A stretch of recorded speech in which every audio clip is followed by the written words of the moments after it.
નમસ્કાર ખેડૂત મિત્રો, આપનું સ્વાગત કરું છું અમારી ચેનલ ખેડૂત સેવા ભાવતાલ પર. નવા હોય તો ચેનલને સબસ્ક્રાઇબ કરી લેજો, બેલ આઇકનને પ્રેસ કરી દેજો ભૂલ્યા વગર. હવામાન લીધી આગાહી આપવામાં આવે છે. જે ખેડૂત મિત્રો હજી સુધી ચેનલને સબસ્ક્રાઇબ નથી કરી તે સબસ્ક્રાઇબ કરી લો ભૂલ્યા વગર.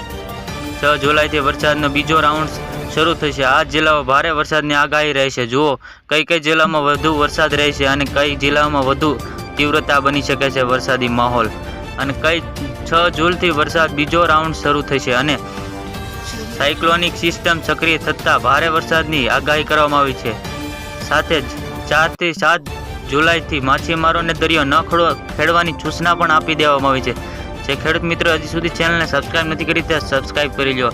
સાયક્લોનિક સિસ્ટમ સક્રિય થતાં 4 થી 7 જુલાઈ માછીમારોને દરિયો ન ખેડવાની સૂચના આપી દેવામાં આવી છે. 6 જુલાઈ રાજ્ય ભારે વરસાદની બીજો રાઉન્ડ શરૂ થશે અને દક્ષિણ ગુજરાતને અન્ય સૌરાષ્ટ્ર 6 જુલાઈથી ભારે વરસાદની આગાહી કરવામાં આવી છે. અને હવામાન વિભાગે 3 દિવસ બાદ દક્ષિણ ગુજરાત, સુરત, વલસાડ, નવસારી, ડાંગ અને ભરૂચ ભારે વરસાદની આગાહી કરવામાં આવી. ગીર સોમનાથ, જૂનાગઢ, પોરબંદર, અમરેલી, ભાવનગર વરસાદ પડવાની શક્યતાઓ વ્યક્ત કરવામાં આવી છે. 6 જુલાઈથી ભારેથી અતિ ભારે વરસાદની શક્યતાઓ રહેલી છે. જો આગામી 3 દિવસ ગુજરાત સામાન્ય વરસાદ રહેશે અને હવામાન વિભાગનું કહેવું છે પવનની ગતિ 4 જુલાઈથી વધારે રહેશે અને સાયક્લોનિક સિસ્ટમ સક્રિય થતાં ભારે વરસાદની આગાહી કરવામાં આવી છે. 4 થી 7 જુલાઈ માછીમારોને દરિયા ન ખેડવાની પણ સૂચના આપી દેવામાં આવી છે. જો આગામી 3 દિવસ ગુજરાતમાં સામાન્યથી હળવો વરસાદ રહેશે અને હવામાન વિભાગનું કહેવું છે પવનની ગતિ 30 થી 40 કિમી પ્રતિ કલાક જેવું રહેશે અને જો આગામી 3 દિવસથી સામાન્યથી હળવો વરસાદ રહેવાની સંભાવના વ્યક્ત કરી દેવામાં આવી છે. જે અંબાલાલે પણ કહેલું હતું. ગુજરાતમાં ચોમાસું ધમાકેદાર એન્ટ્રી સાથે થઈ હતી. નિષ્ણાત આંબાલાલ પટેલે રાજ્ય વરસાદ બીજો રાઉન્ડ લઈને મોટી આગાહી કરી હતી. આંબાલાલ પટેલે મતે રાજ્યના 7 જુલાઈથી ભારેથી અતિભારે વરસાદની પણ આગાહી કરી છે.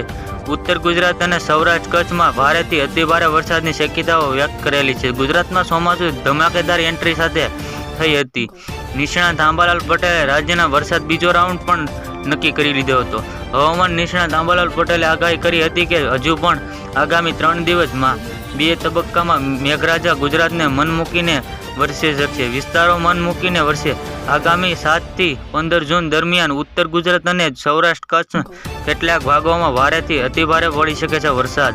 ઉત્તર ગુજરાત અને 25 જુલાઈથી 8 ઓગસ્ટ સુધી ફરી એકવાર વખત વરસાદ ગુમાવશે પડશે. ગુજરાતને અંદર એક લો પ્રેશર સિસ્ટમ બની રહેલી છે અને બીજો એક જ સિસ્ટમ આપવાનો દિવોમાં બનશે અને પરિણામે પવન સાથે ગુજરાત ભારેથી અતિભારે વરસાદ પડવાની પણ શક્યતાઓ વ્યક્ત કરેલ છે. જે મિત્રો હજી સુધી ચેનલને સબસ્ક્રાઇબ નથી કરી તે સબસ્ક્રાઇબ કરી લો ભૂલ્યા વગર. અમદાવાદ પણ આજે સામાન્યથી ભારે વરસાદનું અનુમાન વ્યક્ત કરેલું છે. 2 દિવસ રાજ્યના પવનની ગતિ 30 થી 40 કિમી પ્રતિ કલાક જેવું રહેશે અને વરસાદનું અનુમાન પગલે આગામી 3 દિવસ માછીમારોને દરિયો ન ખેડવાની પણ સૂચના આપી દેવામાં આવી છે. 3 જુલાઈથી વરસાદનું જોર ઘટશે અને તે આગામી દિવસોમાં વધી શકશે અને 3 થી 4 જૂન સુધીમાં વરસાદી તેનો તબક્કો વધી શકશે. દેવભૂમિ, દ્વારકા, કચ્છ, માંડવી, અમરેલી, ભાવનગર, સુરત વગેરે જિલ્લાઓમાં વધી શકશે. આવી રીતે ખેડૂત મિત્રો ફરી મળી